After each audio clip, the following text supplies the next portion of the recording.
The Tale of Peter Rabbit by Beatrix Potter. Once upon a time there were 4 little rabbits, and their names were Flopsy, Mopsy, Cottontail, and Peter.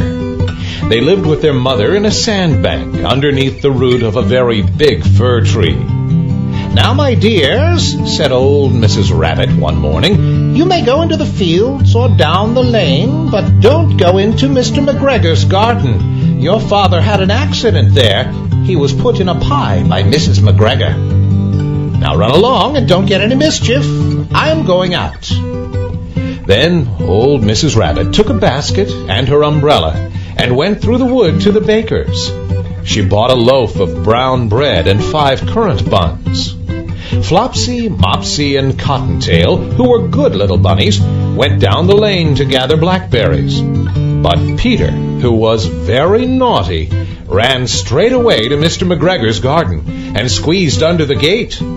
First, he ate some lettuces and some French beans, and then he ate some radishes, and then, feeling rather sick, he went to look for some parsley. But round the end of a cucumber frame, whom should he meet but Mr. McGregor? Mr. McGregor was on his hands and knees planting out young cabbages, but he jumped up and ran after Peter, waving a rake and calling out, "Stop, thief!" Peter was most dreadfully frightened. He rushed all over the garden, for he had forgotten the way back to the gate. He lost one of his shoes among the cabbages and the other shoe amongst the potatoes. After losing them, he ran on 4 legs and went faster, so that I think he might have got away altogether if he had not unfortunately run into a gooseberry net and got caught by the large buttons on his jacket. It was a blue jacket with brass buttons, quite new. Peter gave himself up for lost and shed big tears, but his sobs were overheard by some friendly sparrows who flew to him in great excitement and implored him to exert himself.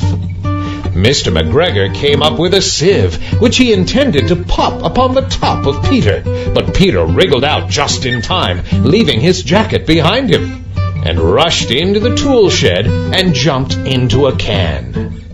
It would have been a beautiful thing to hide in if it had not had so much water in it. Mr. McGregor was quite sure that Peter was somewhere in the tool shed, perhaps hidden underneath a flower pot. He began to turn them over carefully, looking under each.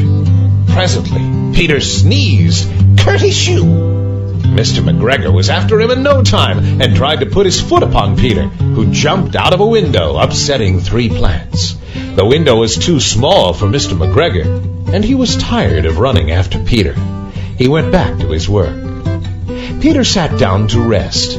He was out of breath and trembling with fright, and he had not the least idea which way to go.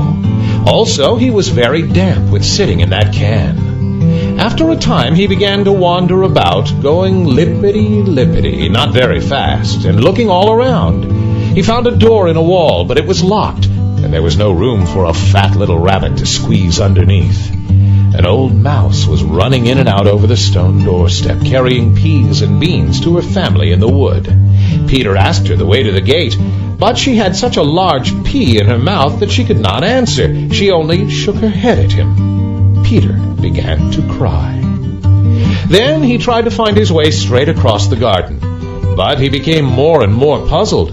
Presently he came to a pond where Mr. McGregor filled his water cans. A white cat was staring at some goldfish. She sat very, very still, but now and then the tip of her tail twitched as if it were alive. Peter thought it best to go away without speaking to her. He has heard about cats from his cousin, little Benjamin Bunny. He went back towards the tool shed, but suddenly, quite close to him, he heard the noise of a hoe. Scritch, scratch, scratch, scritch. Peter scuttered underneath the bushes. But presently, as nothing happened, he came out and climbed upon a wheelbarrow and peeped over. The first thing he saw was Mr. McGregor hoeing onions. His back was turned towards Peter, and beyond him was the gate. Peter got down very quietly off the wheelbarrow and started running as fast as he could go, along a straight walk behind some black currant bushes. Mr. McGregor caught sight of him at the corner, but Peter did not care. He slipped underneath the gate and was safe at last in the wood outside the garden. Mr. McGregor hung up the little jacket and the shoes for a scarecrow to frighten the blackbirds. Peter never stopped running or looked behind him till he got home to the big fir tree. He was so tired that he flopped down upon the nice soft sand on the floor of the rabbit hole and shut his eyes. His mother was busy cooking. She wondered what he had done with his clothes. It was the second little jacket and pair of shoes that Peter had lost in a fortnight.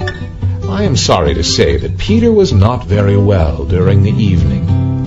His mother put him to bed and made some chamomile tea, and she gave a dose of it to Peter. 1 tablespoon to be taken at bedtime. But Flopsy, Mopsy, and Cottontail had bread and milk and blackberries for supper. The end.